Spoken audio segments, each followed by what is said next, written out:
Welcome now.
Good evening or good morning, depending on where you may be. I'm Mike Vara, and this is Late Night in the Midlands, coming to you live from the capital city of Columbia, South Carolina, located on the east coast of these United States. Tonight, we're going to be venturing into a subject that has fascinated humanity since the very beginning of recorded history. It had to have, right? What happens when life changes in an instant? What happens when someone stands at the edge between this world and whatever may lie beyond it, and comes back with a story to tell?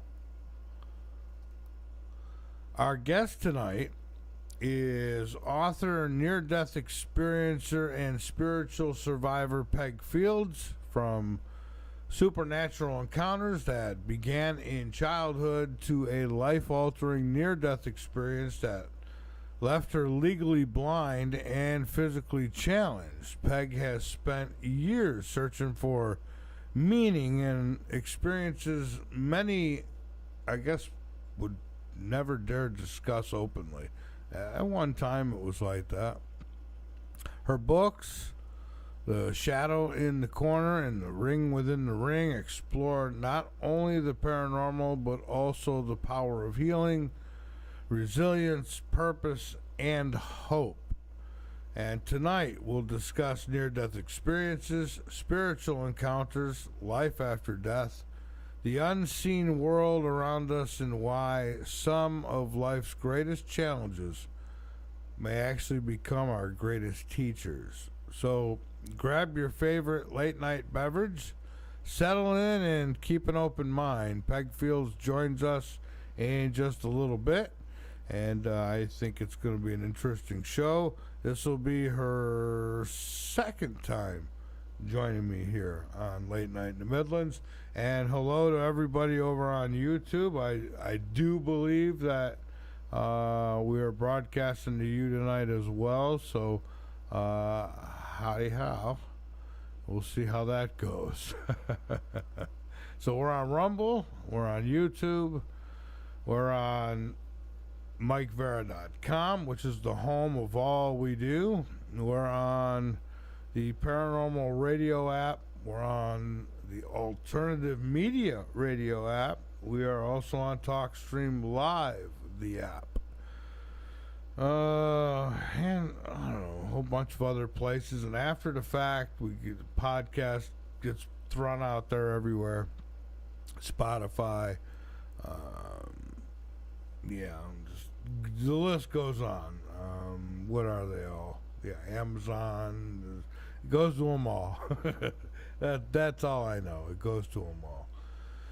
So how about a little bit of news and discovery? I gotta get a different setup. I don't know. Here, this is. I like this new desk, except for it's an old new desk. It was built many moons ago, and I don't think people needed much leg room back in the day, but today this guy does. A 3-year-old boy, oh man, who was thrown into a crocodile enclosure at a zoo by a man with learning disabilities was attacked by at least one of the animals. The boy was watching the reptiles from an overhead walkway at the zoo in the UK on Thursday when he was reportedly thrown roughly 15 feet into the exhibit below by a mentally disabled stranger. Can you imagine? You're there with your child and some nutcase runs over, grabs your kid, throws him in the... I don't want... We're on YouTube tonight. Did I mention that? Yeah, so... when he was this, well, I'll tell you, the zoo owner's wife, Tracy Johnson, climbed in after the toddler in a desperate bid to rescue him. The boy is now in critical condition in the hospital with injuries including a broken pelvis and arm. The director of the British National Centre for Reptile Welfare warned that even an investigatory bite from a crocodile or an alligator can be catastrophic. So, they're testing the waters like a shark does. Gives a little bite to see if it likes you or not. Wow. Just unbelievable. I mean, can you imagine you're watching, you see your child, I can just say that I don't think that would end well. I mean, it's not going to end well, but it's really not going to end well for him, despite whatever's wrong with the guy. So the 30-year-old man who was visiting during a group outing accompanied by a assistant was arrested on suspicion of attempted murder, but has since been released on bail after detectives found him not fit for interview. Yeah, so let him back out in the street, right? I don't know. There's places for people like that, but I don't know. Things have gotten weird in the UK. They're in a bad place. But, a lot of things happening there. Anyways, so this poor kid, he took a bite and he is recovering. And God bless. I hope it all goes well, and hope that I'd say do on to others as you'd like them to do on to you. He could go down that same pit, right? Woman dies and meets council of beings. And she said what she's seen was unsettling. A woman was declared clinically dead and later described an experience that felt beyond human. Yeah, she claims she encountered what she calls a council of beings. Entities that seemed aware of her presence. A jury of her peers from the other side, even. The experience was vivid, intense, and deeply unsettling. It changed how she views life, death, and what may exist beyond it. She says this is a near-death experience that raises questions no one can fully answer. Well, maybe my guest can answer it tonight. She's had a near-death experience. That's the one thing I haven't had, and I'm not looking for it either. Not interested in getting near death. Just, I think I've been there kind of, but I didn't have the experience. Like I didn't die. So, anyways, moving right along. So, what else we got here? Oh, wrong mouse. I got too many things. Need to simplify it somehow. Evidence of potential life detected on a distant planet. 124, 124, that is, light years away. 124 light years away. That's somewhere we're not going to get anytime soon. Data from the James Webb Space Telescope on exoplanet K2-18b has revealed the strongest hints yet of biological activity outside the solar system, according to a University of Cambridge study. So, there you go. Well, they may have found life, but it's so far, don't even think about it. I think it's a lot closer than that. Like, try the moon, maybe.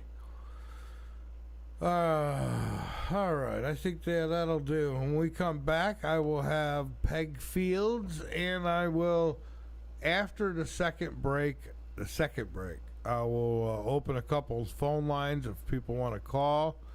I've gotten some requests for it, so we'll do it.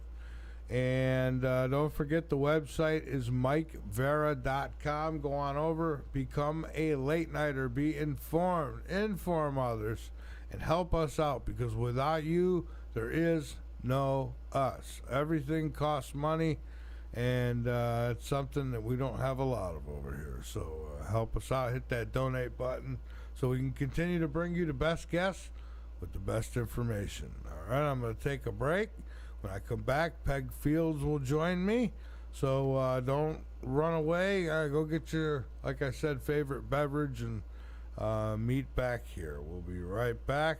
This is Late Night in the Midlands. I am Mike Vara, and by the way, I'm going to be using original music tonight, where, so we can stay safe in certain places. But it's good. It's good stuff made specifically for the show, and we shall return. It's Friday night, by the way. CC, you getting fried? It's Friday night, We'll be right back.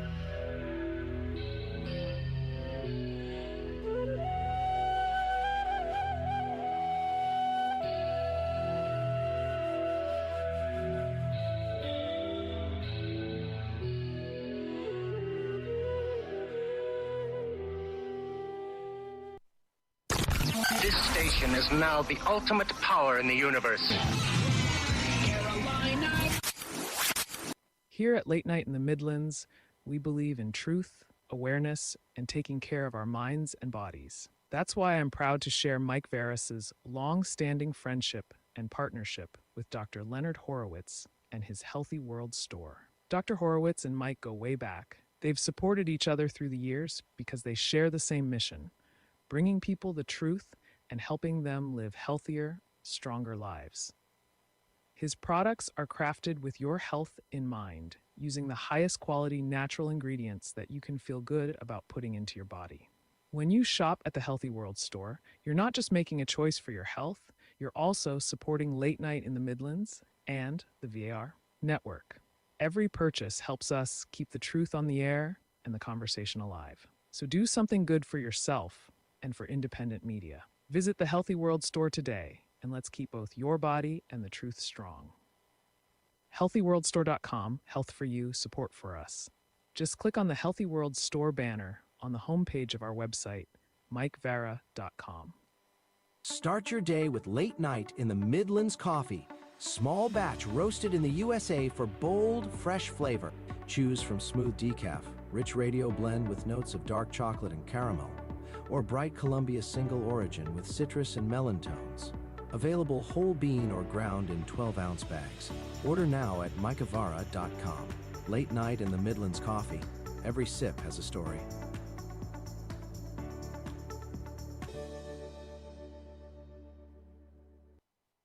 I'm Art Bell, and you're listening to Late Night in the Midlands with Mike Vara. Looking to show your love for Late Night in the Midlands in style?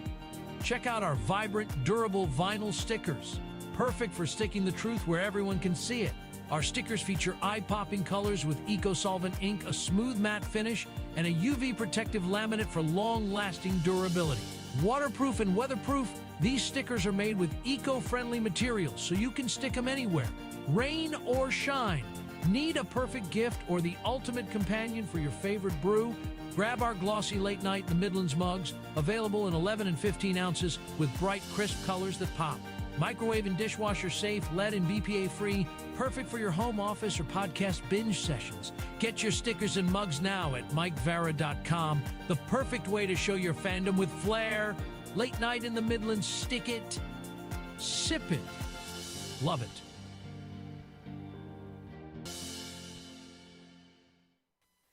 God, I love the station. Carolina Radio, Columbia. Excellent, excellent. Number one means you're always on top. Your number one radio. You're listening to the VARA Network.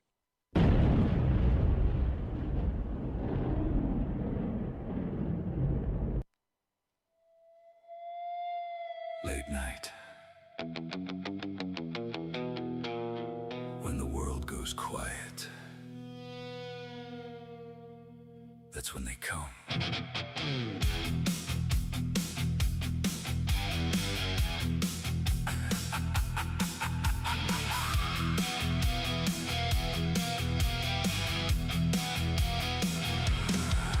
There's a light in the sky over nowhere roads. Engine dies where the cold wind blows. Shadows moving where no one stands. Silver figures with outstretched hands. Eyes like glass, no soul, no name. Whisper thoughts inside your brain. Time goes missing, you don't know why. Just a scar in a burning sky. You wake up, but you ain't the same. Something out there knows your name. They're calling from the moon, watching from Mars, riding through the night in silent stars. Grays in the dark, no sound, no trace, just a cold black void and a faceless face. You can run, but you won't get far. They already know who you are. From the static on your radio, they've been here longer than we know. All right. I'm sure they have. This is Late Night in the Midlands. I am Mike Vara, and I do welcome all of you on this Friday night. I have Peg Fields going to be joining me here in just a moment. Just bear with me. And, I believe she is here with us. All right, and we're going to bring her aboard in just a moment. Don't forget, the website is MikeVara.com. Go on over, become a late nighter, be informed, and by all means, inform others. Tell them all about us and where they can find us, and and that's the next best thing you can do if you can't hit that donate button. So that being said, I have told you quite a bit about my guest tonight, and so now I'm going to bring her on. Peg, I welcome you back to Late Night in the Midlands. How are you? Oh, hey, Mike. Good to be here. I'm doing great. How are you? I'm doing just fine, and it's great to have you back. I'm looking forward to talking with you. Yes, thank you so much. I appreciate that. I've looked forward to this for a little bit. So, yes, I'm glad to be back. All right. And so you're not actually, I'm going to let people know, she's not actually on video. So, but she's on the video line, but she's not actually on video. So there's, just in case people think that I'm not putting you up on the screen. Okay. Let's do this. So Peg, for listeners, meeting you for the first time, tell us a little bit about yourself and how your journey into the supernatural began. Sure. I'm Peg Fields, and I have always been very, sensitive to energy, and knew things about people when I was little that I wasn't supposed to know, but just was very sensitive as a child, and as I got older, I remember having these out of body experiences. Of course, when you're 3 years old, how can you tell a LaRue County farm mom, that you're having an out of body experiences? I didn't have the words to say that anyway. Yeah. Um, and I write about these three experiences when I was like 16 or 18 months old, when I was 3 years old, taken up in the clouds, and then when I was 7 years old. And then, you know, Mike, I don't know if honestly I maybe told somebody and it kind of shut me down, or I was just so afraid to say anything to anybody, because I really didn't have a lot of those experiences until um,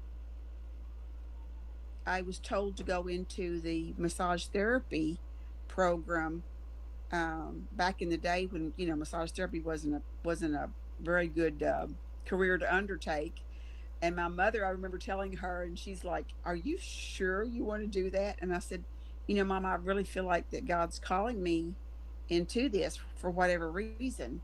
Well, little did I know that that was kind of going to sort of be a basis, okay, for what I do now. Because, in massage therapy, you've got to learn all of the muscles, the origins, attachments, and innervations of nerves, and so on and so forth.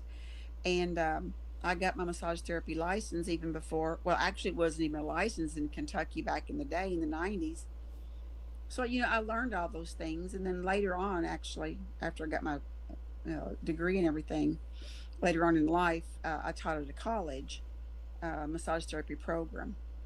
So that was kind of like a basis to what I do now, is which after I had the near death experience, I kind of sort of, well, I don't kind of sort of, but I use that base of knowledge of the body systems on now when I work with clients. Okay. Now you said that these experiences started when you were very young. So what is your earliest memory of something you couldn't explain? And as a child, I don't know, I might have scared the bejesus out of me. I don't know. Well, I think, it's like anything else. It's like, I was talking to a client today about the breath and how we can heal things in our bodies with just the breath. And I said, it's just something we do all the time. We're born with that. So we really don't think about it as being anything extra special. So when I was little, I remember, and I tell about this in my book, my first book.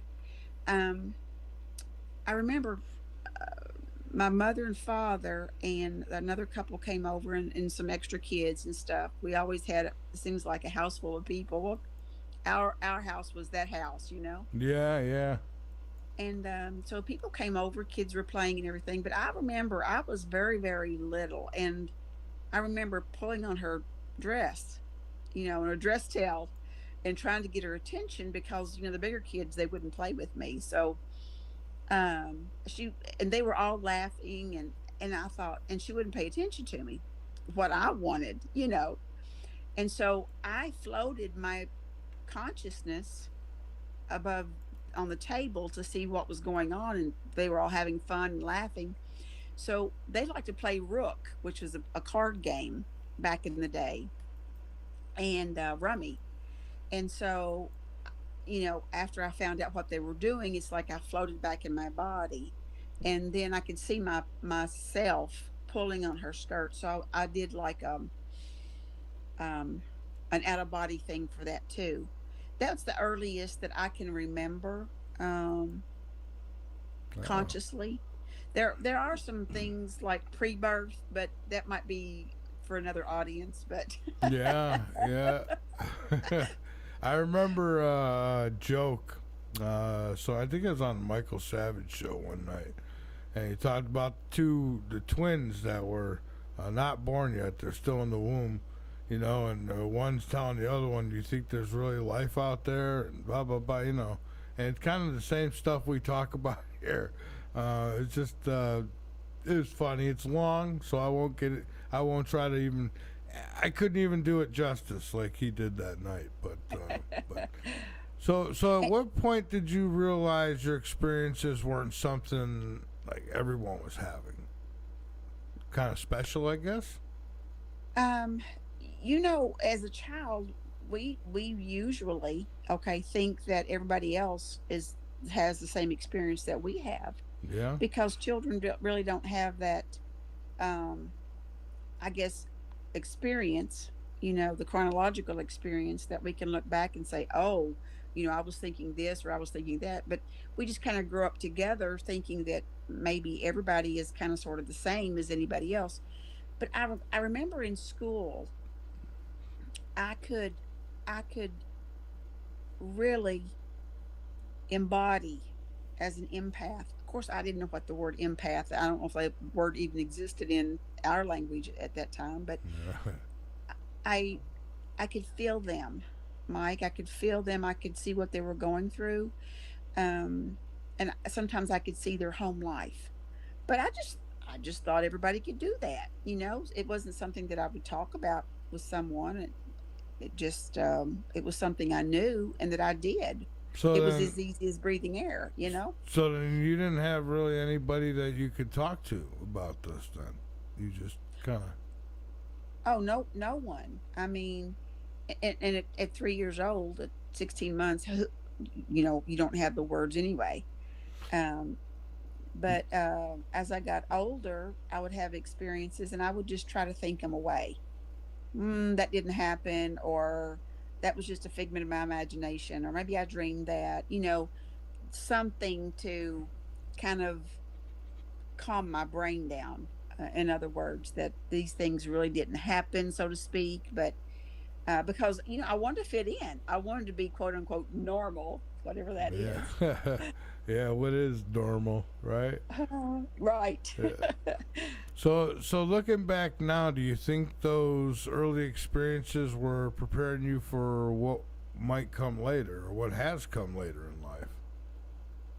Oh, absolutely. And Mike, the more that I talk, um, to clients, and I was thinking the other day, I wrote my books literally to help people understand that the things that they've tried to think away, or the experiences that they've had, the paranormal, supernatural experiences, they're real, and they're not something that they just dreamed up or they thought they saw, or you really did see your grandparent, or you really did feel that, Yeah.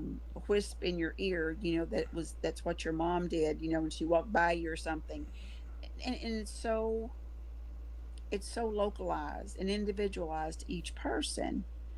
um but as I understood how people have these experiences and are too afraid to even say them out loud, I started looking at my client list. I've got like over 16,000 verified on paper, people that have come to my office and have said, Peg, I had this experience, and you're the only person I've ever told in my entire life, because people think I'm crazy. And Hmm. I said, I get it. um, but I have found out 8 to 9 out of 10 people have told me experiences that they've had. Even the people that would never ever say anything that would be a quote unquote supernatural thing. And yet, these things happen to people every single day. If Yeah. we can just be tuned into it, it's normal. It's very normal. I've had a couple experiences in my life, and actually, I mean, a few, if you want to count an apparition. So I mean, I've seen. There's evidence for me that there's something else. Either that, or my mind is really, really good at creating stuff. But boy, I'll tell you, I had my mother run in, and then I had to run in with two. I think they were very evil, in a haunted apartment that I lived in. And then one day, while working with a friend, there was going in houses that nobody's living in, and we'd have to. Well, it was his job really to any tripping hazards or anything. He had to take care of it, and he had to take a picture of his work, and the show with the boss, and he took a picture and he says, "Oh my God, look at this," you know. And I come over and look, and you can see the apparition of an old lady standing in the corner. Yeah, we couldn't get out of there quick enough, I'll tell you. I'm going down the stairs. I'm holding the railing tight because I'm thinking I'm going to get pushed. Somebody's going to push, but she didn't push me. So many people have told me stories like that, and the reason I'm laughing is because the first time that happened to me, we had built a log cabin up in Meade County, Kentucky, and lo and behold, unbeknownst to us, we were on the property of the oldest Meade County courthouse. Ooh. And so this log cabin held slaves in the basement. Oh boy. Yeah. And yes, they were lynched outside on the tree that was close by there. But we didn't know any of this. And we heard music, people with banjos and all kinds of different wild things. But I was standing in my kitchen one Sunday morning stirring the gravy. I'm in Kentucky and I'm stirring the gravy on the stove. And all of a sudden, I just felt to look to my right. And when I did, there was a lady standing over in the dining area, in the little dining kitchenette. She had on this, it looked like, I would say, a Civil War era work dress, an everyday work dress. And she was just beside herself. She had her head hung. She had her hair in a little ball in the back. And she was crying and crying and crying. Well, I'm taking a couple of minutes to tell you all this, but all this happened so fast. When I turned around and I saw her, I screamed. Because if you're not used to seeing those kinds of things, it's startling. It'll test your sanity. But she disappeared in no time. And I asked after I calmed my nervous system down, I asked about that, and she had lost a child that drowned. A little boy had drowned in a pond on the property. And so those sometimes, Mike, are the kinds of souls that come to me for help. I wasn't raised with any type of this kind of experience until these things just started happening to me. And I said, Lord have mercy. Is this is this evil? Is this, so I was trying to rebuke it away. Yeah. And I hear often people say, "Oh, well, everybody can do it," and I don't believe that. I think that certain people are able to go to that channel. I mean, everyone might have a little intuition or what have you, but to the degree that you could do things, I mean, I don't ever see me being able to quite do that. I mean, I could guess the time and things like that, but that's about as far as it goes. I want to hear a little more about your near-death experience.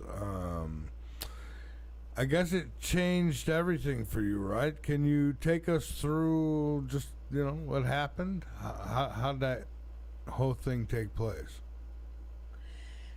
Well, I had never heard of near-death experiences before, and so when this happened to me, I just thought it was it was one and done. And but I was running two businesses at the time. I had a construction company, and I carried jackhammers and carried 30 pound of concrete up a 16-foot ladder. And I also had a massage therapy school, and I built both of them from scratch. And so they were doing really well. But I was just so unhappy in my spiritual life, in my relationship life, and everything else was going well. I mean, I was 8 months away from bodybuilding competition. I was an AFA certified personal trainer, so it wasn't like I was this couch potato with buns. A very active, very engaging in the community. but I was just so unfulfilled and so unhappy in my heart. And I remember in my office, I was walking through my office one day and I said, and I was just so frustrated. I said, you know what? I said, I don't care what you have to do. I want to know who you really are. And Mike, I said it in those, in that inflection, in that intention. And boy, Yeah. don't don't pray that if you don't want your life to turn upside down. Well, So a little bit after that, I went to hypnosis school. Um, Long story short, he did what's called an instant induction, which I had no idea what that meant. But you've seen these people on stage hypnosis, how they'll count or something and people just fall asleep. yeah, yeah. I mean, I seen there was one. I mean, I was told, oh, they can't do that, but I seen it making the people act like chickens and different stuff. I mean, they were doing it. I mean, if that maybe it was an act, I don't know, but I think I don't. Some people aren't hypnotizable, but most people are. And most hypnosis is self hypnosis, and I had to do a lot of research and a lot of learning after I got back on my feet, literally. Yeah.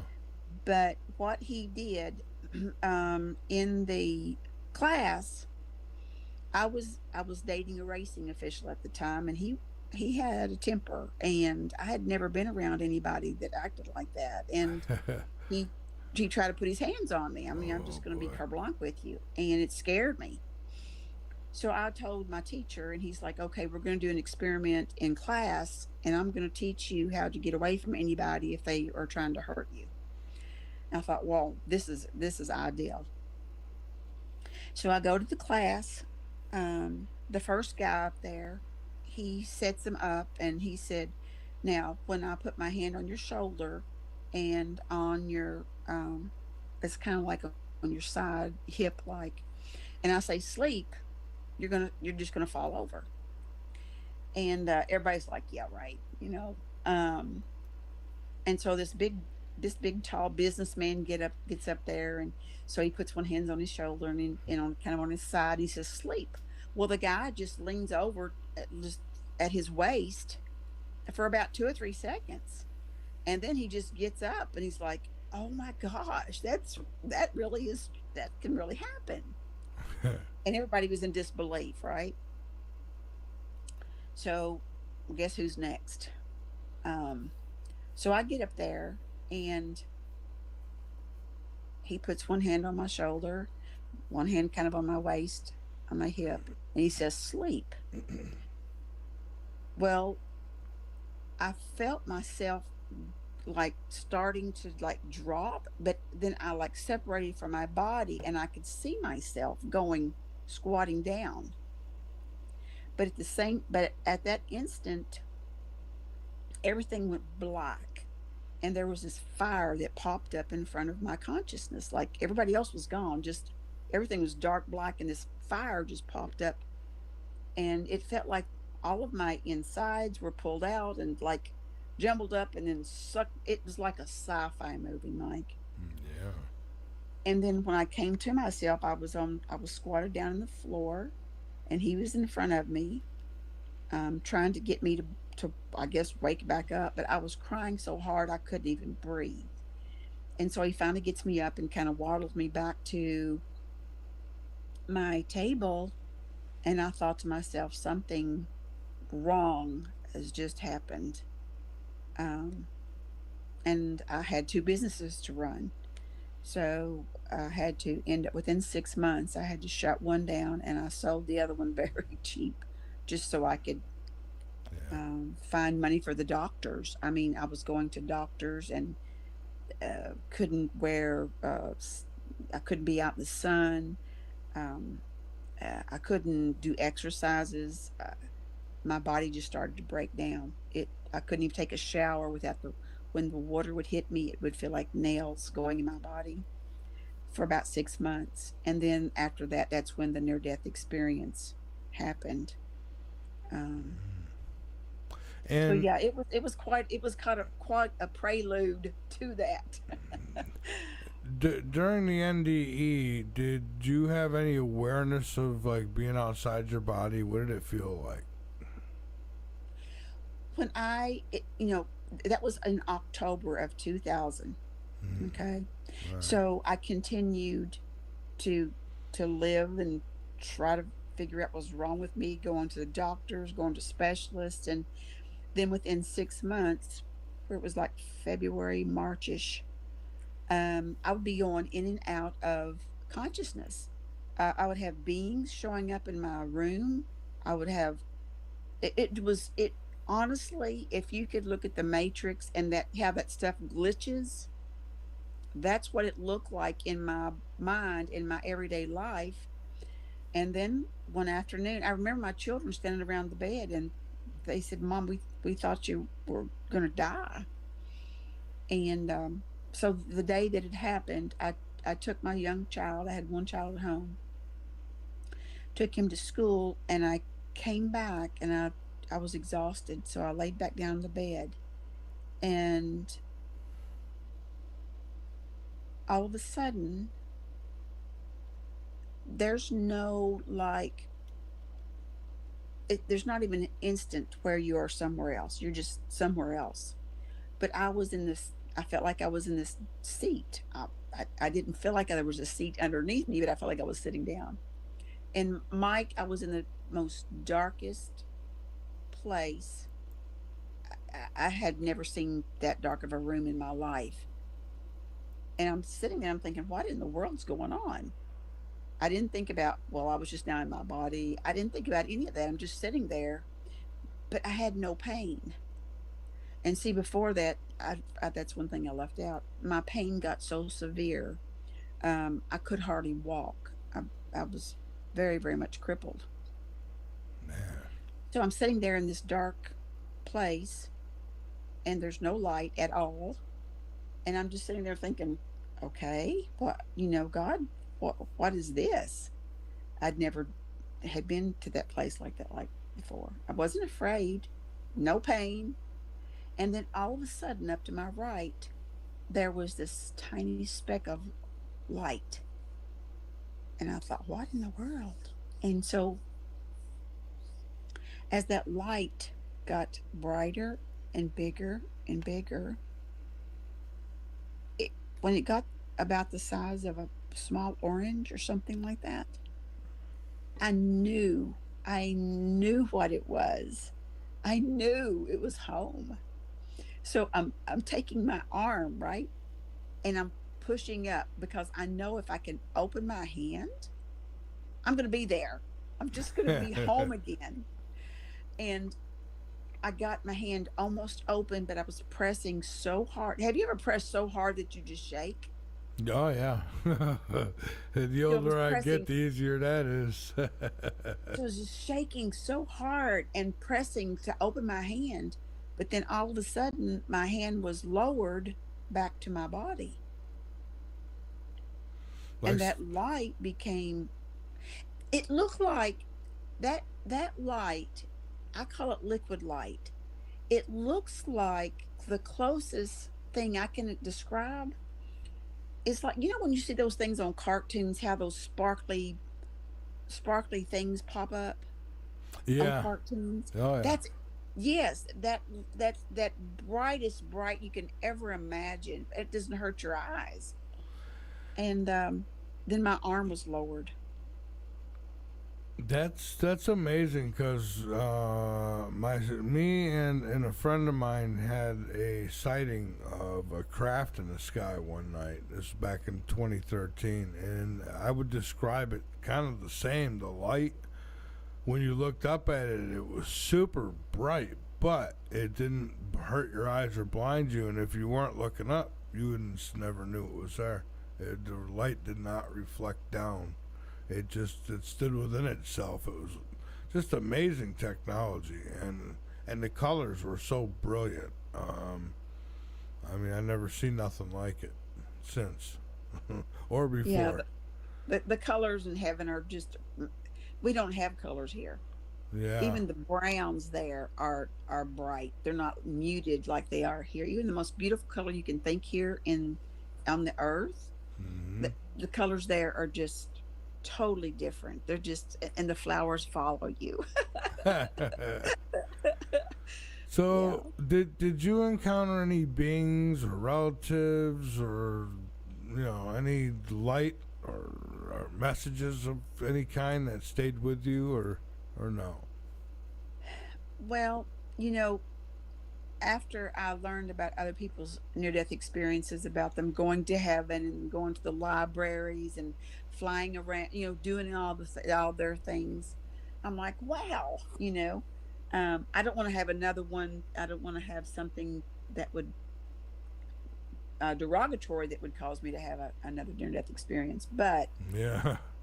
I was sitting there, and when my arm was lowered, this being come around from my right and in front of me, and it was like standing in front of a structure of some sort, but it was like if you put smoke and like a radiator, the radiator fumes, those things that in the air that looks like they're coming off of a radiator, Yeah. Yeah.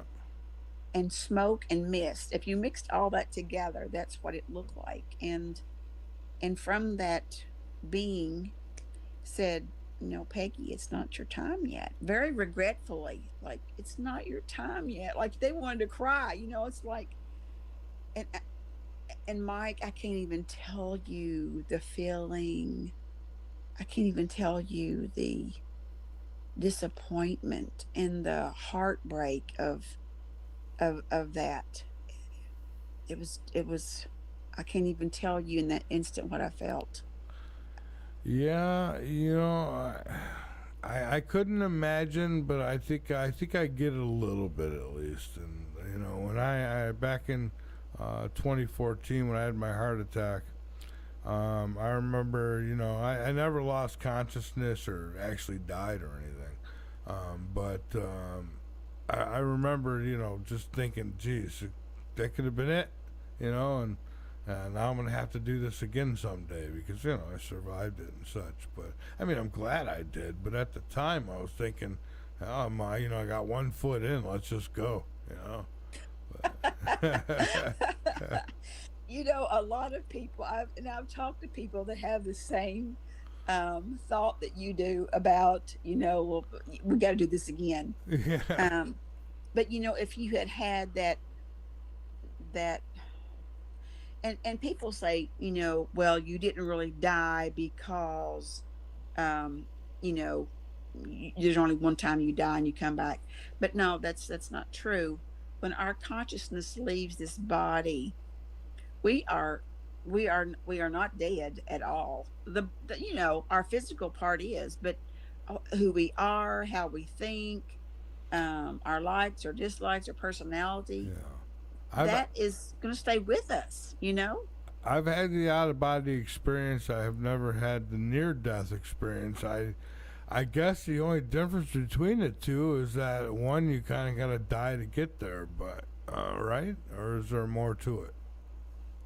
Out of body experiences are different from what they call the near death experience. Well, it's not like almost a near life experience, but um, an out of body experience usually does not transpire when a person is, and it can happen when a person is ill or sick and they have an out of body experience and see their bodies.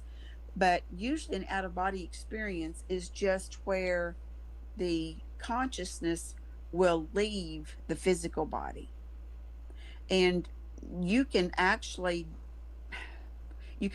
train your brain to do this. And sometimes I have been able to say, for instance, a year ago in March, I was, and I always in the morning, I always prepare myself for the day and, send good thoughts and do prayers and all that kind of stuff. I gotta try And so that. I was doing that one morning, and all of a sudden I'm in my third eye. Okay. My single eye. And all of a sudden I'm looking at, this, it's like a pebbled stone place. And then it has like a building beside it, and it didn't look like it was in the United States. And I said, "Where in the world am I?" And I saw it just like I had my eyes open, but I'm flying wherever I am. And so then I'm taken to this place. It looks like a big stone wall with an opening where you could drive through. But on the top of the stone wall was Anatrim. And I said, Anatrim, I have never heard of that. I didn't know where it was. But it was just as clear as I'm just sitting here right now looking at my living room door. Yeah. And then so when I came to back to this consciousness, I thought that's wild. Why did I see that, and why did I need to see it? So anyway, I just Googled it, and sure enough, there is an Antrim, Ireland. And lo and behold, a year later, I went and told my brother and sister-in-law about this, and we looked it all up and everything, and there is an Antrim, Ireland. A year after that, a lady contacted me from a comment that I had left on her post on YouTube. Out of the clear blue, she said, Peg, I've never done this before. We talked for about 2 hours, and then I said something about this vision I saw, and she went dead silent. And I said, did I say something wrong? She said, say that word again. I said, Antrim? She said, Peg, I was born and raised in Antrim, Ireland. And she said, nobody says it like that unless they're from that area. So I even asked her about the turret that I saw with the window opening in it. And she said, oh my God. She said, when I was in second grade, my teacher would take the class to this place. And she said, we were scared to death. I said, yes, because there was a little girl spirit living in there. She said, I knew it. But that's what I got from a supernatural feeling. But yeah, when I see things like that and things like that happen, it doesn't scare me. It just makes me wonder and think and ask, okay, how can I help the situation? What is it that I know of that I can go forward with to help heal this circumstance? Or anything surrounding that. I mean, I used to work for the police for missing people, and I've helped bring some people some knowledge on where people were. But going back to what you said about all of us may not have this gift or may not be able, quote unquote, to do this. Yeah. We have an energetic body that the Western world has not. How do I want to say it? They've been afraid, okay, to look into it because early on, our European ancestors decided that it was not expedient for them to control us if we knew what we can actually do in this life. Yeah.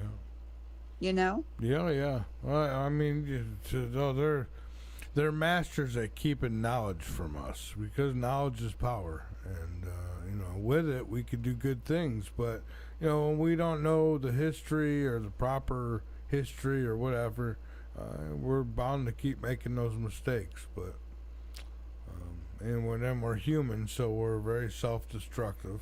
On top of that, so we don't have a whole lot going for us in that sense. So thank God there's spirit. I'm not afraid to die. It's how I'm going to die that kind of concerns me.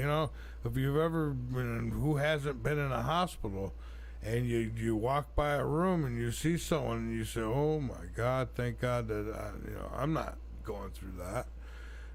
God bless them. And but one day, if you live long enough, everyone's going to be, get their turn. And so I just, some people get it easy and just pass in their sleep. Then there's others who got to suffer for a while. And I don't want to be one of those sufferers. Well, and I don't think any of us want to suffer. No. And any of us, I really do believe, and I may be wrong in this, but I don't think I am. I believe if we are truly connected to God and what people call source, what people call spirit, I call God. I believe that if the closer that we can get and the more consciousness, the higher frequency we can get our bodies cleaned and cleared, I believe that we will have a knowing of more things. We call it supernaturally, but but it's really natural. I believe that we have our chakra system opened more, that we know more about these things. It's just like the human body. I mean, if somebody were to come up to you and say, "Well, I don't know if I have a heart or not, or if I don't know if I have lungs or not," well, you would say, "Are you nuts? Are you crazy?" Yes, you do. Yeah. Because we've been taught that since grade one in health class, Sure. Yeah. but we're not taught about our energetic bodies. In the East, they are taught about the energetic bodies. Even Christ taught us about the energetic bodies. People are like, well, that's the devil's, the way of. No, it's not. And it's not even about religion. It's Everything about the way our bodies are made. We have an energetic body. Even Christ talked about this everything so that much. people don't understand is the devil. It's just Exactly. yeah. I mean, it's like And it's not. yeah. Aliens are demons, and if your loved one comes and talks to you, it's got to be a demon disguised as your loved one. And it's like, I don't know. I don't know about that. Well, that's Mike, that's the way I was raised, and when these things started happening to me, it was very I was fearful that I may be doing something wrong, because I hadn't been around it. I couldn't go to anybody and say, "Oh, Yeah. what do you do if a person comes to you and wants you to help them? That's from spirit." I mean, who do you go to talk Oh, to I like could that? see him saying from what? Did you just say? Yeah, that's it. No more TV for you.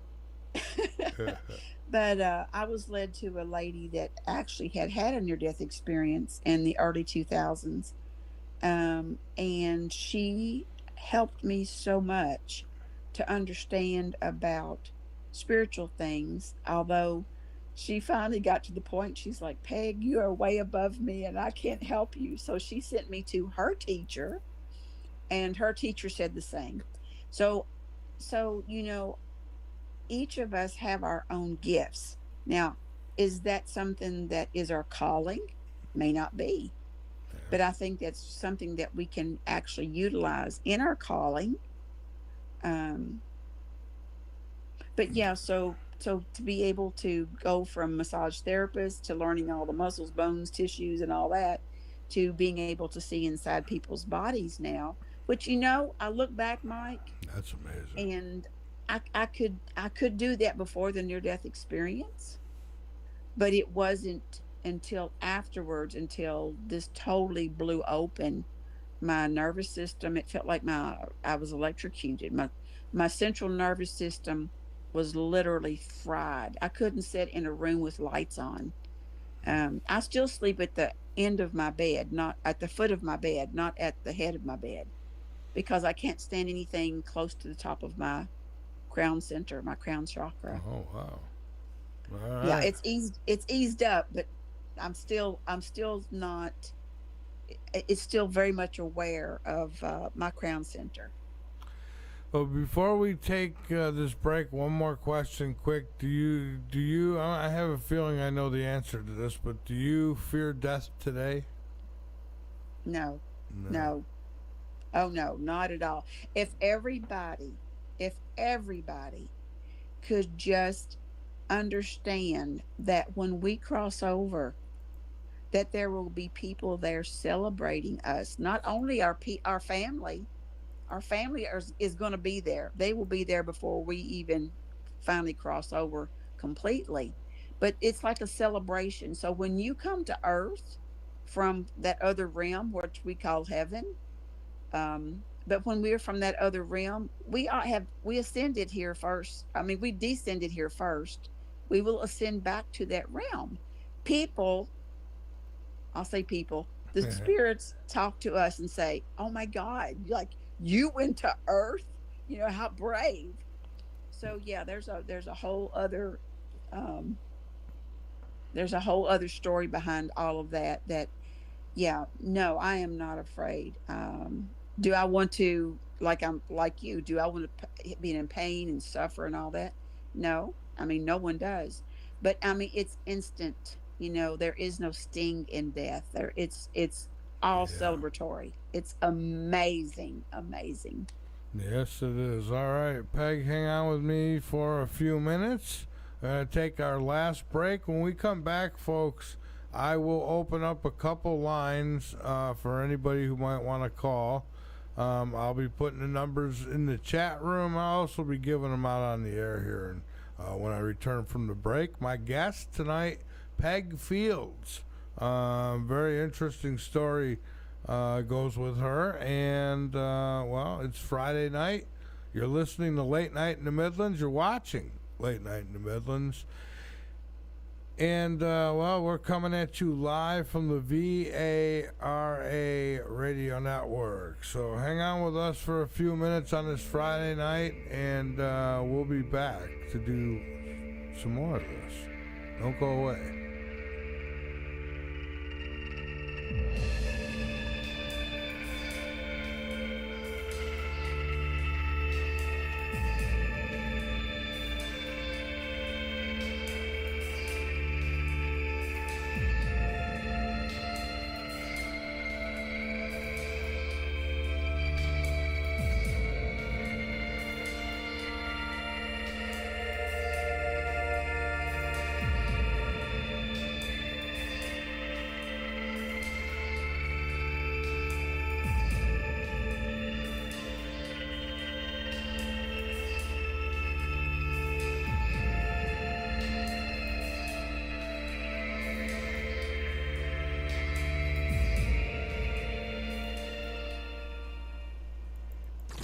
This station is now the ultimate power in the universe. Hey, coffee lovers, grab your perfect cup with Late Night in the Midlands coffee. From smooth decaf to bold blends with chocolate and caramel, or bright Colombian vibes with a citrus kick, we roast them fresh in small batches, right here in the USA. Whole bean or ground, 12 ounces of pure goodness. Head over to MikeVara.com and get yours today. Late Night in the Midlands coffee. Wake up, sip, and discover. I'm Art Bell, and you're listening to Late Night in the Midlands with Mike Vara. Stay warm and bold with the Late Night in the Midlands Heavy Blend Hooded Sweatshirt. 50% cotton, 50% polyester, made for true fans of alternative media. Medium heavy fabric with a classic fit and tearaway label means comfort and style, perfect for any season. Support the message and stay cozy. Order yours now at MikeVara.com. Late Night in the Midlands. Wear the truth.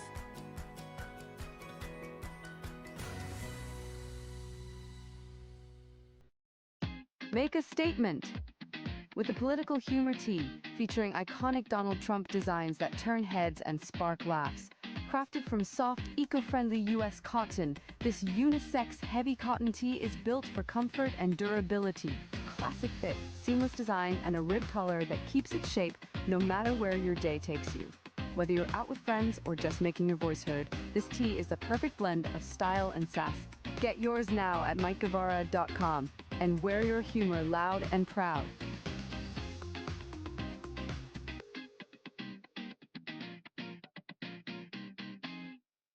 Tune in to Late Night in the Midlands with host Mike Vara, Monday through Friday at 10 p.m. Eastern, right here on the VARA network. Show the world you support alternative media with the Late Night Vibes Unisex Cotton Tee, your new go-to for casual style and comfort, made from 100% sustainable U.S. cotton with a seamless design and ribbed collar for lasting shape and durability. Perfect for everyday wear, events, or gifting to fellow fans. Wear your values proudly. Grab yours now at MikeVara.com and keep the vibe alive. Late night in the Midlands, wear the message.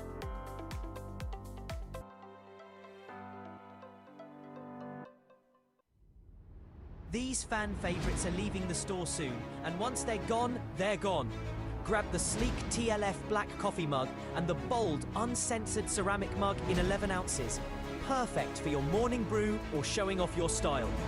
Both are high-quality ceramic with crisp, vivid designs, and they won't be around much longer. Don't wait. Get yours today at MikeVara.com before they disappear for good. Late night in the Midlands, drink it while it's hot.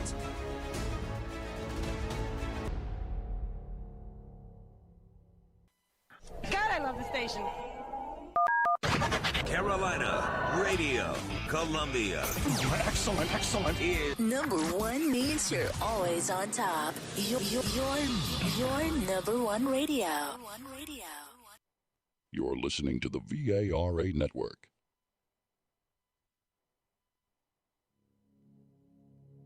From the shadows to the signals in the sky,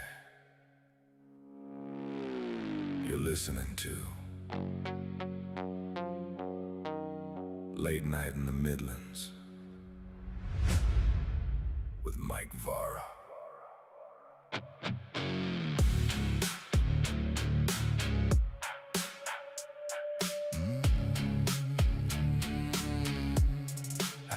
When the world goes quiet and the clock strikes 12, there's a voice on the airwaves calling out from somewhere else. Static in the darkness whispers through the night, tuning into something just beyond the light. Footsteps in the hallway, but nobody's there.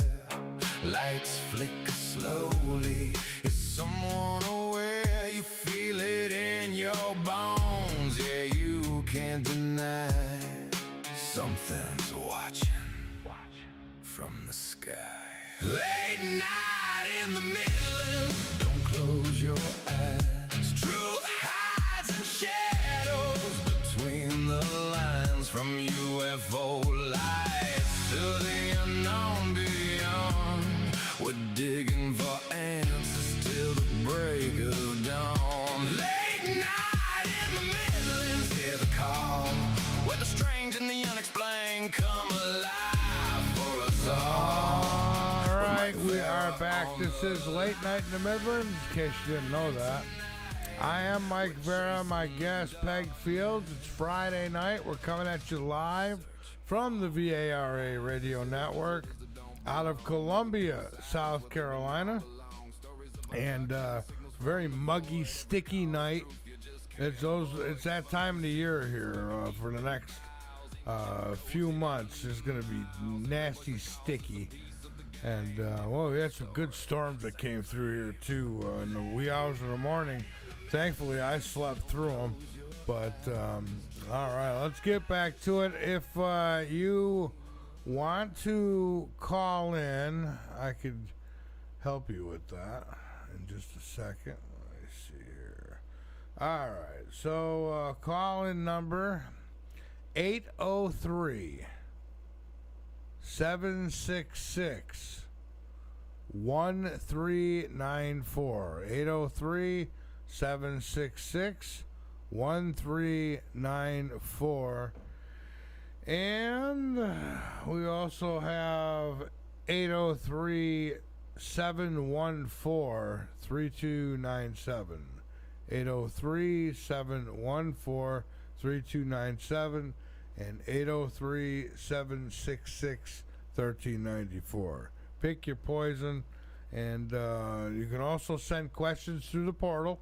That is through the website. You go down to the bottom of the homepage, you'll see the portal there. You can fill it out, send it, and I will ask. That's how it works. All right, so we do have a call, and I'm going to take it. Let's see. Just hang on with me for a moment. I'm trying to get some things situated here. Where did we go? Okay, there we are.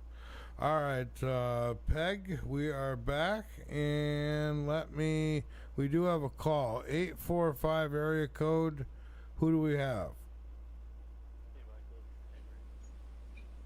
Hold on a second. I'm not hearing that.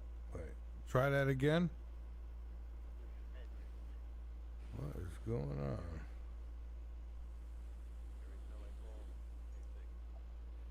I'm not hearing you. I don't know if it's us or if it's him. Oh, wait a second. Yeah. No, that's the right one. Let's see. Huh. I don't know. I can't. I'm not hearing you. I hear it really lightly, but I don't know. Peg, you're with us, right? Yes, I'm here, Mike. Okay. Tell you what, I'm gonna hang up with you, and you could either try again on this number. I don't know. I don't know what's going on there.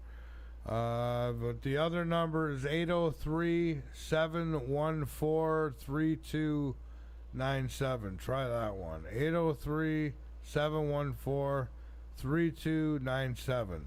We tested these lines and they were working, so I don't know. We'll see. If it happens again over here, then it's not us, because the chances of both lines not being up, doubtful. 803-714-3297. That's the other number, folks. So if you wanna give a call, I'm watching it now. So, okay. There we are.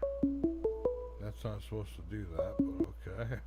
Yeah, we got to get out the glitches still. All right, 845. Who do we have? This is Henry. Henry, now I can hear you. The other number wasn't working. The other number, yeah, something's wrong there. Surf? Okay. Yeah, I thought I'd call in because I spent the last several months reading or listening to the dozens and dozens of YouTube videos about the cuneiforms, the Sumerian cuneiforms, which, go back essentially thousands of years before the Bible. And I've absolutely reconstructed my beliefs about what happens when you do die. And there have been some really ancient forms of those cuneiforms that even use ancient language that was only reserved.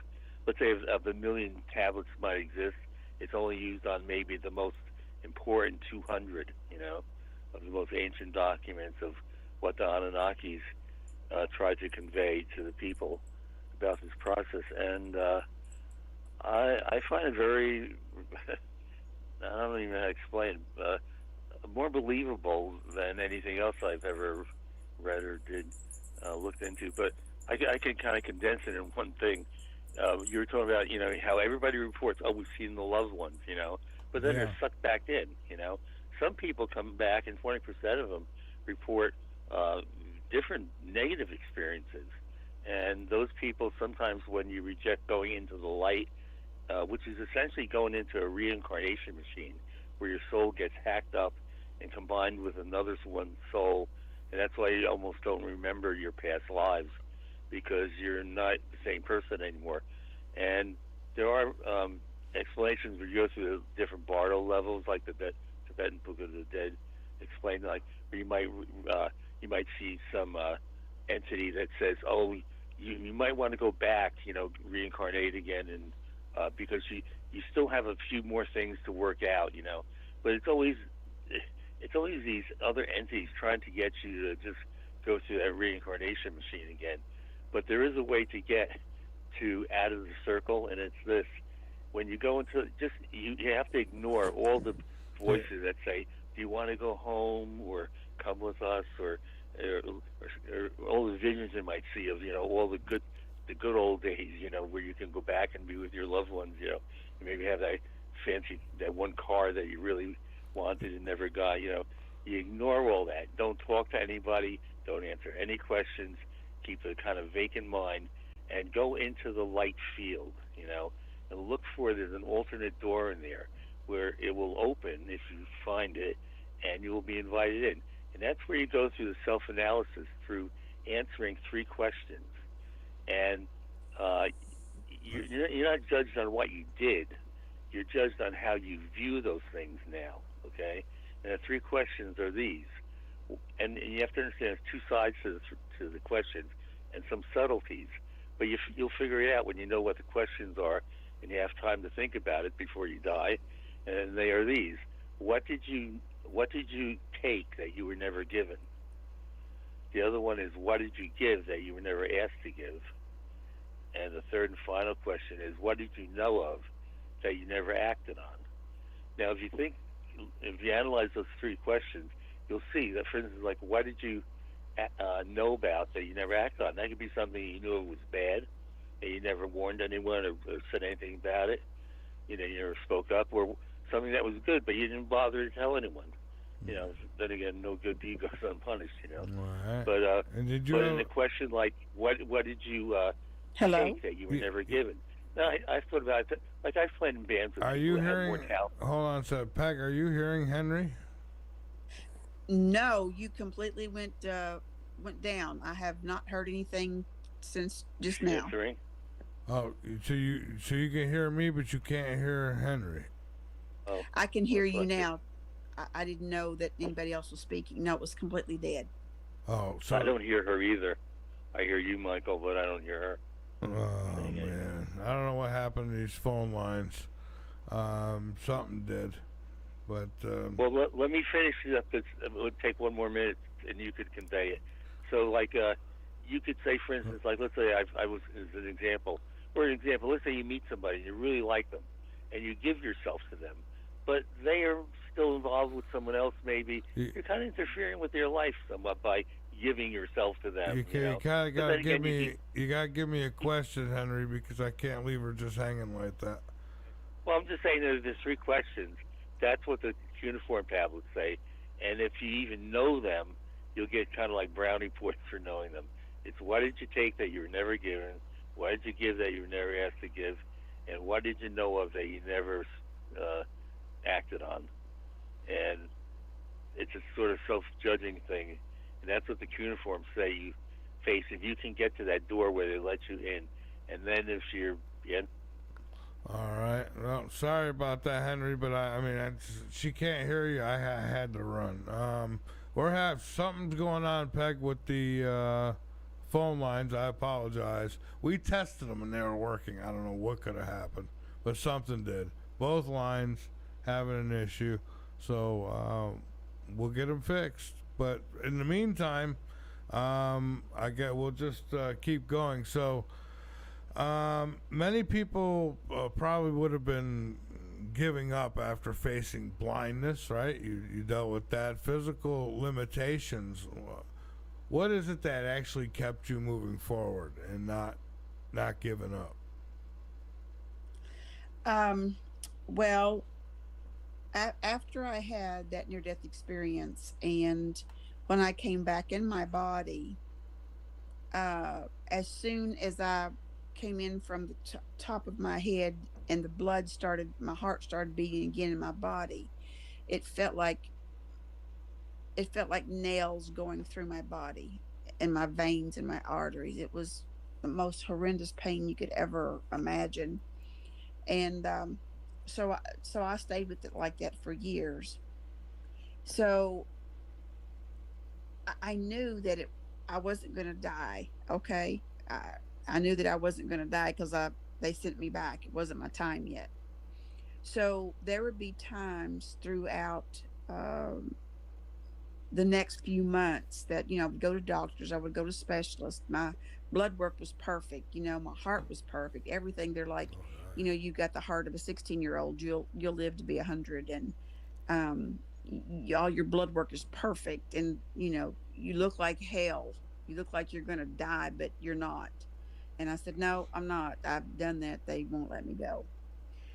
So going through those processes, and I would just ask every day, what is the next step?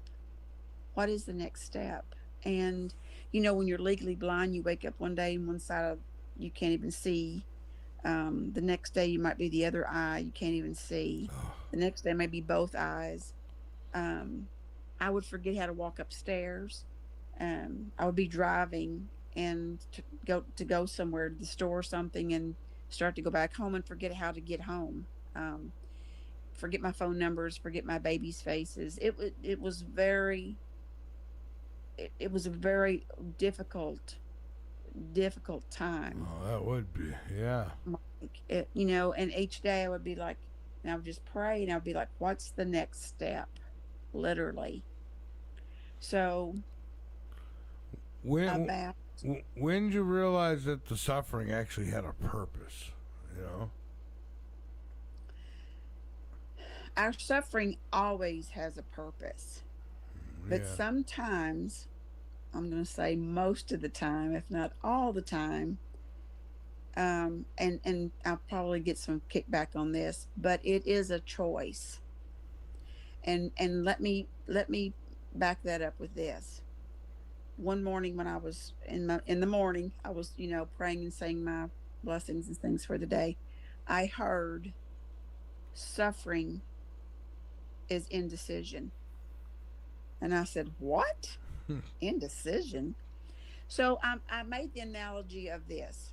So we're going out to eat, right? I mean, do you want to go to Arby's, or do you want to go to Chick-fil-A, or do you want to go to Mexican, or, you know, what is it? And in your mind, you're going, well, I like this today. Do I like this? No, I think I'm going to go here. That's indecision. Now that's on a very light level, right? Yeah. But once you make that decision, okay, I'm going to Chick-fil-A today. The decision's been made, and so you're going that way.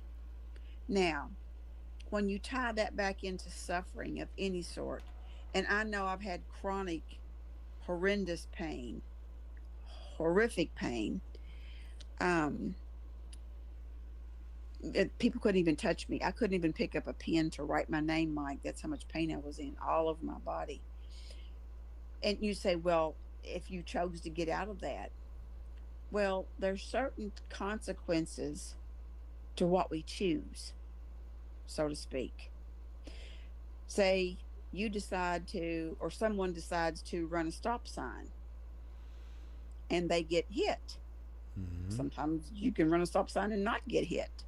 But say you get hit that day, or a person gets hit, and you might say, well, that was my decision to run the stop sign. But then you're going to have to suffer the consequence of what you did. Now, I take that to the point that when I prayed that prayer in fervent prayer time, I said, I don't care what you have to do. And I had an attitude. Yeah. That consequence that I paid after that, I had to, so to speak, take the repercussions. So the choices that we do make cause us suffering or not so much suffering. So, you know, I know that people have called me and they're like, well, you know, I'm basically in hospice, my deathbed. And here's the thing. Everybody is going to go back home. Everybody. Yeah, we're all going to check out of this hotel. We all going to cross the river. Okay, Yeah. we're all going to cross the river. What we do before then is so important. How we live every day in deciding to do well in our own soul, to sit with ourselves and clear up as much of the quote unquote suffering that's in our bodies.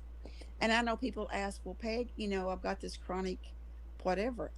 I'm with you. I know what chronic is. Me too. And in those times when we really get clear, we can ask, what is the next step? And I'm telling you, there will be a response. We might not like it. You know, I didn't like getting up at 6:30 in the morning. It's like, for what? I don't want to get up at 6:30 in the morning. Or I don't want to be doing detoxes. Yeah. I don't want to do that stuff. But that's what I was led to do. And that's how I got my vision back. Plus doing some other things of vision work with some masters from overseas that came and visited me and showed me things I learned in the spirit. I've finally got my vision back, which is now better than 2020. So what lessons have your greatest struggles taught you? They've definitely made you a stronger person, right? I don't know if I want to call them lessons. I call them more of choices, and the choices that I've chosen, I've taken accountability for. And now that I can see those accountability, that accountability wasn't taken before, now I can see that. In other words, there's patterns to our lives, and usually they are built in childhood, and we will have those patterns throughout our lives. And until we can see those patterns and get them clear in our own physical and emotional and spiritual bodies, then that's what the clearing out does. That helps us to see better, have a better connection to God, and also be healthier in the physical body. Yeah. No, that's important too, but boy, there's a lot against you out there when it comes to staying healthy. If you don't know, or if you're not reading labels, I mean, half of the food out there is, It's not food. Yeah, it's not consumable in other countries, let's just say. Right. But I tell you one thing deeper than that is the emotional part of our being is greater than any food or diet plan that we can have. Now, I'm not saying not to eat good, because I know that supplies good nourishment to our bodies. And I've had to readjust when I didn't want to readjust. I mean, it was like, I was addicted to sugar, and I didn't even realize it, but I was addicted to sugar. I had my day too. I used to be the Mountain Dew guy. Not no more. I gave that up back when I had my heart attack. But yeah. And see, that was a choice you made. Yeah. You might have been forced to make it. It's addicting. But it woke me up, really, having that. I didn't feel like that was the cause of it, but I felt like it wasn't helping me any. And I finally just realized, I had 3 days in the hospital without it, and I realized that I was becoming a slave to these things, addicted, if you will. So I was like, okay. So I quit cigarettes, I quit Mountain Dew, I quit all that stuff, and I have never cheated or went back to it. I've had a soda here or there, but I stay away from that Mountain Dew. It's not good for you. None of it's good for you. No, it's not. And when we get to that level, and then it's like an onion that gets peeled, right? And then you're like, oh, I need to do detoxes. Okay, how do I need to do detoxes? My body needs to be detoxed. And, excuse me, so if you take those little bits and pieces and start stacking them up, the spiritual body will get even cleaner. And when the spiritual body gets cleaner, you'll want to eat better food. And it really does work that way. Yeah. It really does. And you'll want to think better thoughts. I tell a lot of people that the thoughts that we think is worse than putting bad food in our bodies. So it's really hard, because a lot of times we are addicted to what we tell ourselves. Yeah, nourishment's everything. It affects the way you think. Just everything. Chemistry. Your body needs it. Some people, they live on sugared cereals and Mountain Dews. I see people every day who just, their carts are full of sugar, this and that. You're just not going to fare well. Sugar is not, it's not your friend. And it's really hard for us as Americans, especially, to see this, because we are inundated with, the commercials, and we've been brought up with it. And then our food is It's in basically everything. a chemical. You know, Yeah. yeah, and they got sugar and salt is in everything you buy. I mean, you look at labels, there's at least 2% of this or 3% of that. And then there's half the things you can't even pronounce. And my rule now is if I can't pronounce it, I'm not gonna consume it. It's really, and you know, it's really difficult for the children now growing up because they're now in a place where they're consuming more non-food than ever, Yeah. you know, and the plastics in our bodies. And I mean, I could just go on and on, but Mm-hmm. it's difficult to really eat properly these days. And it takes a lot of preparation. It really does. And a lot of thought go behind that. Yeah, and a bunch of research. You gotta, I always say you gotta take control of your own life, period. Because if you don't, someone else will, and you may not like where they drive you. So Exactly. You said that good. So, what inspired you to write The Shadow in the Corner? Well, returning back to what I said a few minutes ago, when I had all these stories, I mean, thousands of stories, Mike. People would come into my office and they would, I would still be doing massage therapy at that time and body work, rehab, somatic therapy, and so on and so forth. And so when I would be seeing, like this one lady, beside her head, I saw this big, ornate, beautiful ring. And so I was telling her about this and explaining it to her. And she's like, "Oh my God, that's my aunt," and I saw her exactly, her aunt, how she was like smoking the cigarette and had that little curly Q thing in her head, like from the 30s and 40s. And,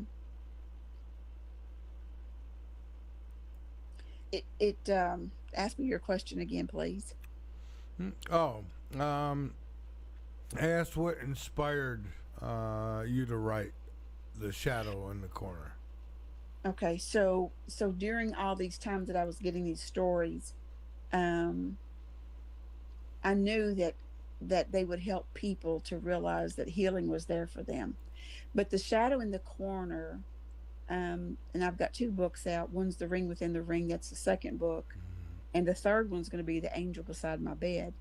But The Shadow in the Corner was from a true story. When I was in a village, when I lived in the village in India, and I won't tell the whole story, but there was the little girl there that she was scared because she went into her mama's room at night to sleep with her when her dad wasn't there, and she said, she called me mama. She said, "Mama, he's in the corner, up in the corner." Ooh.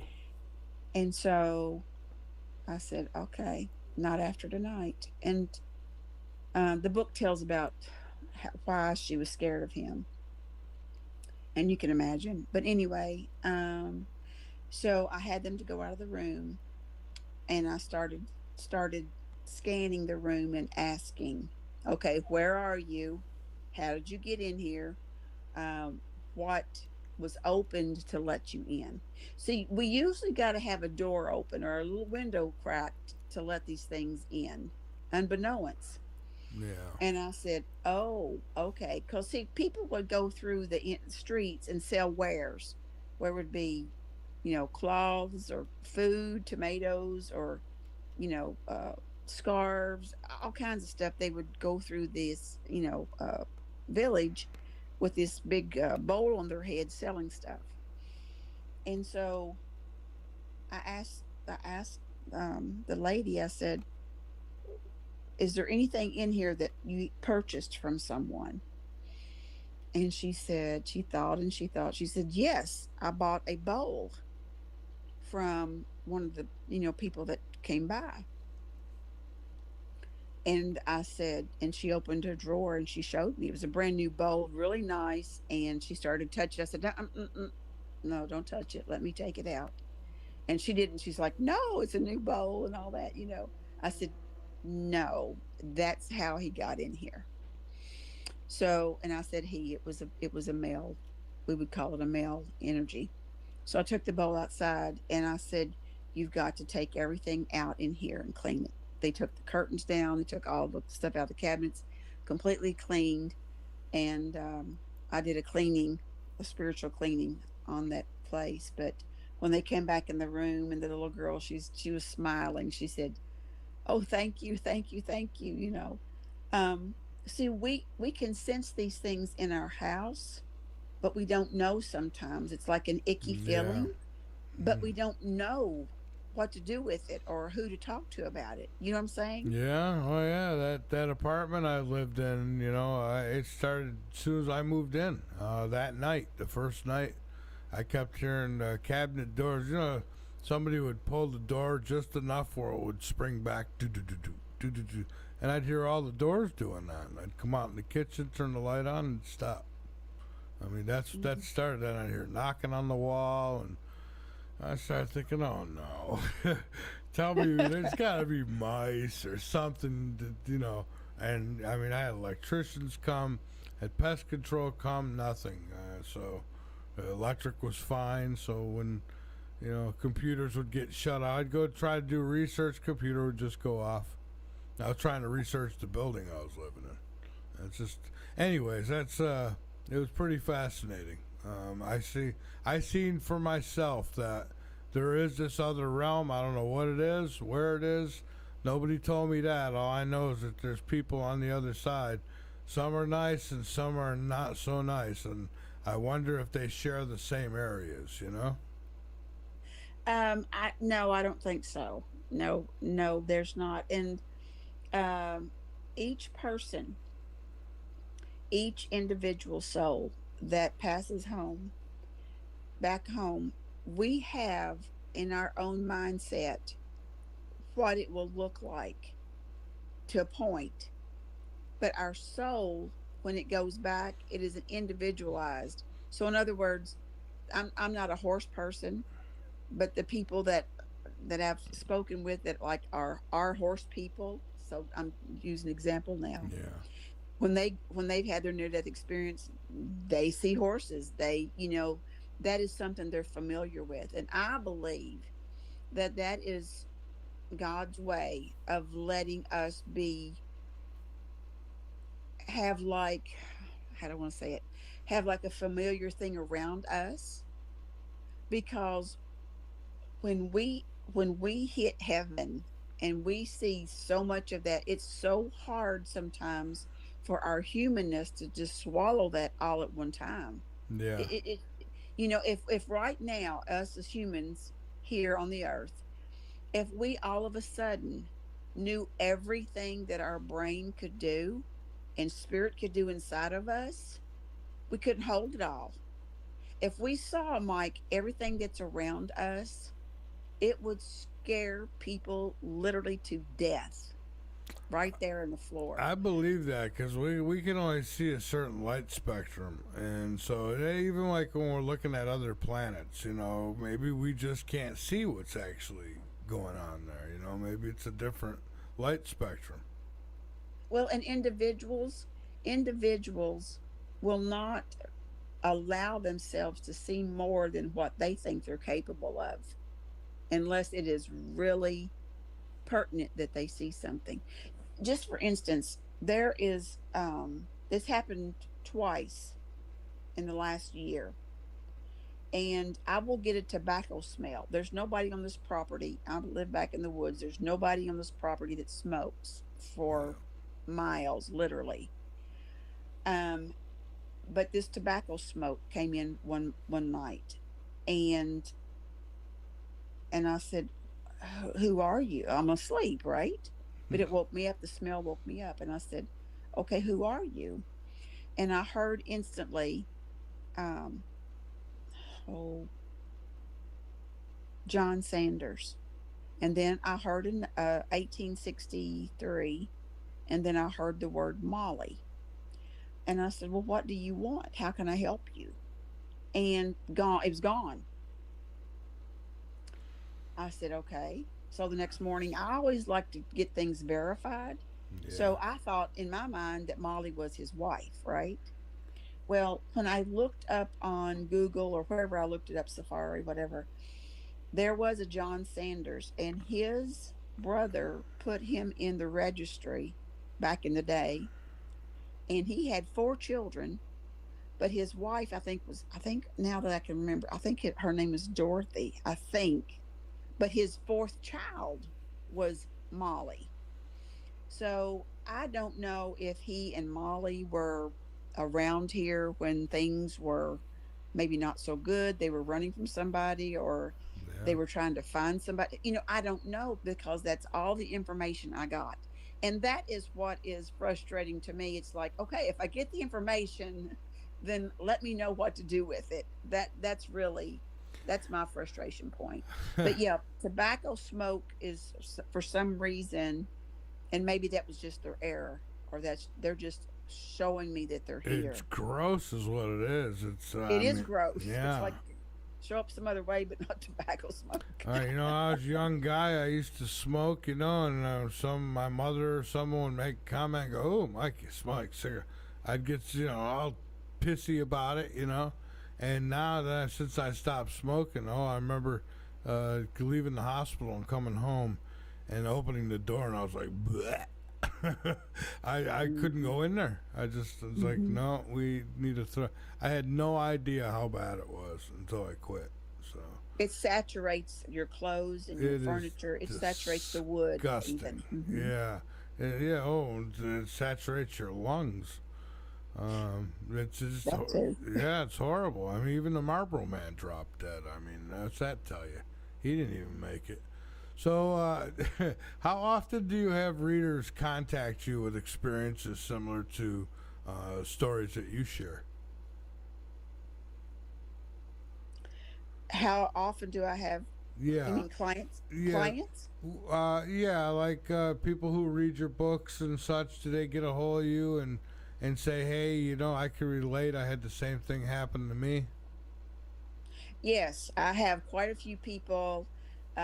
Especially when I was on Coast to Coast, people would just call out of the clear blue, and they would say, I want to tell you my experience, and I love that. I love that people can contact me, and because a lot of people, Mike, they're still afraid.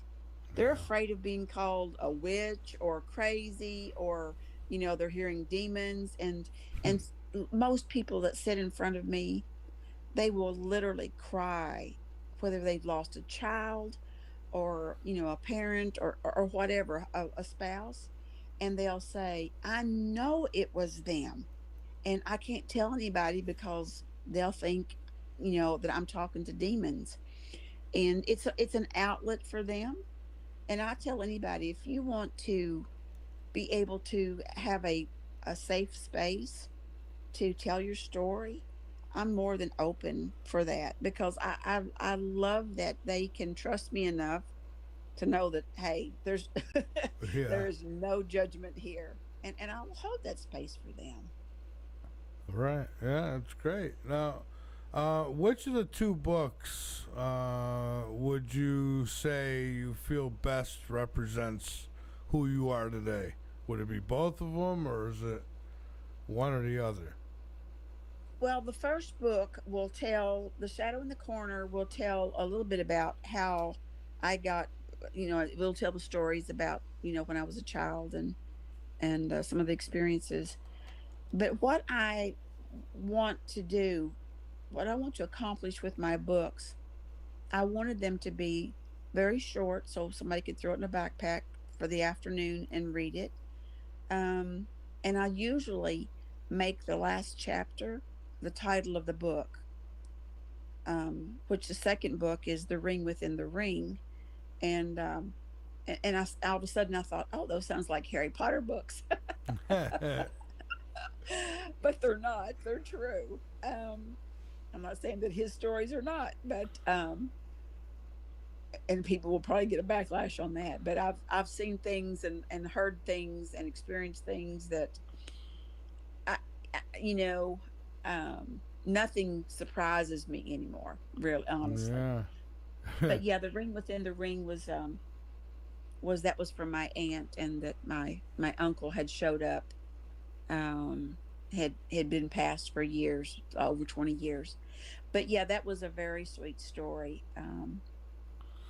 Can you imagine if civilization gets wiped away, and then new civilization comes some thousands of years later, and all they find these books of Harry Potter, what they might think. Yeah. It's like, Well, if they probably will be more advanced, so it may be just fit right in line with them, yeah, it might. Yeah, you're right. You're right. So you would say then consciousness survives physical death, right? Oh, 1,000%. We are really not. If we could really see our first language, which is energy, which is frequency, where in heaven, I'll call it heaven in the other realm, there are other stages and levels of realms as well. But and I won't go in to that tonight. But we don't speak with words. God is not an American God. I hate to break this to a lot of people. God, their creator, is not an American God. Jesus is not an American person. And I think that's probably going to switch some people's brains over. He was raised in the Middle East. Right. He grew up with Middle Eastern philosophies, with Middle Eastern cultures. They do things totally different. And if you've ever been to the Middle East, it's like a different planet than it is here. So a lot of the things that were taught there are not the same as we have been told here. And it's just amazing to me how we can think the things that we think, and we think that that's what happened then. Oh, but yeah. It's not like that at all. I It's just not. had two guys at work having a friendly back and forth about, one says, well, Jesus or God's white, and the other one says, no, God's black. And I mean, this is really happening. And I just walked over, I says, you're both wrong. I says, if you're talking about Jesus, he was Middle Eastern. And then they both started laughing. It's like, well, it's true. It's like in God, he is of no color. It's a force. It's an energy. Exactly. Yeah. So, it's not like he's going to come down, sit down on the bench and smoke a cigarette with you or something. It's much bigger than that. Honestly, I think we're within God. I think we're in, like God is everything and we're in it. I don't know. It's mind-boggling. It really is. So let me ask you this really cool. No, go ahead. Sound like you were about to comment. I don't want to cut you off. No, I just, we have put God, our creators, in a box. Yeah. And, all the theologians and all the this and that and these people and that people want to tell you that this is the way God is. When we start doing that, we put the creation in a box, and there's no way, because mind has not even thought up, cannot even imagine. Your wildest imagination of what God is cannot even think that. You know what I picture when I think of God? George Burns. The movies did it for me. I have met angels. I have met people that were literally angels that I didn't know in the moment. It's so fun. It's so fun to live in a world where you have to know that all things, not some things, all things are possible with our Creator. All things. Yeah. And that's the fun part of it, Oh yeah, don't underestimate the force. That's for sure. So, no, don't. Here's a listener question really quick. If you could ask the universe one question and receive an answer, what would it be? What is up with the moon? Yeah, that would be a good one.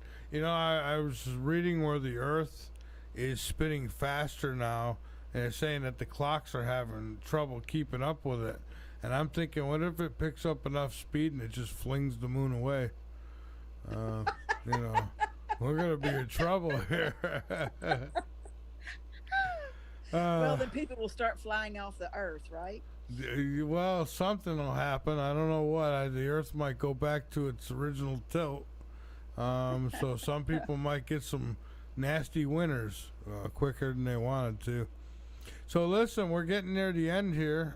So I want to give you the floor to get out anything else that you'd like. I'm sorry about the phone lines dropping on us. I was out for a month and I moved, so I had to set up a new studio. We thought we had them good. I mean, we tested them and they were working, but of course. And I told my guy this too. I said, watch, we're going to get on the air and that's when they won't work. And sure enough, that's what happened. I guess I put it out there, didn't I? Well, sometimes things like that they do happen. But did Henry have a question that maybe I could answer? He was more or less telling a story, and there was three questions. I guess I can't say it like he did, but it was long. Henry, he's called in before. He's great, but you couldn't hear him, so it would have been rude to just keep you sitting there in silence. So I had to let him go. But I think it was winding up to a question. But if Henry wants to send that to me in an email, I'll send it to you. That'd be awesome. All right. Anything else before we're done? One thing that I would like to leave with people is that what time we do have here on Earth, just start to begin to reflect of how you live your day, of how you interact with the people you meet, whether they're in the store, whether you're family in the morning. And if you can start a ritual at nighttime, when you lay down in your bed, just have the prayers and think about the next morning, about the intent of your day the next day. I'm telling you, this will change your life for the better in unprecedented ways that you can't really even imagine until you start doing these. And the self-talk that we have, make it positive, make it good,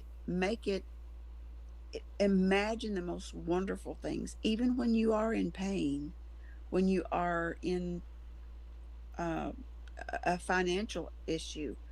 Start speaking words of positiveness and of declaration over your life, over the situation, no matter what it looks like. Because I have found, people talk about manifesting, and that would be a really good thing to do a show on, but to be able to manifest what you want in your life is to start in the night when you lie down, get peaceful, and start putting into action what you absolutely love. Now, does that mean it's going to happen the next day? And yes, I've seen this happen in my own life. But this will start a process inside of you. And there's going to be days where you don't feel like doing that. But make it a habit at nighttime. Even if you have to write yourself a sticky note. And if it's two or three sentences, make sure you do that at nighttime with the intention of the next day being brilliant and beautiful, and just saying to yourself, let's just see how good this really can get. And that's just what I want to leave with people, that we have so much authority in our own lives that we need to bring that forth, because the energy is changing right now, and the frequency that's coming into the earth, we need to get our bodies prepared and our minds prepared for something really wonderful happening And I know there's a lot of people telling me this, calling me this. Are you feeling this? Are you feeling this? I'm like, yes, I am. So it's really important to detox our minds, our bodies, our sleep hygiene, and the people around us, and what's even in our homes. Just do that with the intention at nighttime for the next day, and just see if your life won't catapult into something that you cannot recognize. Unbelievable success. All right. Well, Peg, thank you again for being here tonight. I do appreciate it. And I look forward to our next journey together. And stay safe and have a great weekend. Okay. Thank you much, Mike. All right. Good night now. All right, folks. There she goes. Special guest Peg Fields. And again, folks, I apologize about the phone lines, folks. We thought we had it. Well, tonight's conversation reminds us that, sometimes the most important journeys aren't the ones we take across the world. They're the ones we take within ourselves. Peg Fields has faced challenges that would break many people, yet through loss, pain, uncertainty, and extraordinary experiences, she found something many spend a lifetime searching for: purpose. Whether you believe every supernatural encounter has an explanation, or whether you think there are forces and mysteries beyond our understanding, one thing is certain: experiences have the power to change us. I want to thank Peg Fields for spending time with us tonight and sharing her remarkable journey. And to all of you listening or watching tonight, remember this: no matter what darkness you may be facing, there's always a path forward. Sometimes the answers come from places we least expect. I'm Mike Vara, and you've been listening and viewing Late Night in the Midlands. Keep your eyes posted to the sky, because you never know what you might see. And keep your ears posted to this broadcast, because you never know what you might learn. Until next time, question everything. Good night, everybody. I'll be back with you on Monday, live, that is.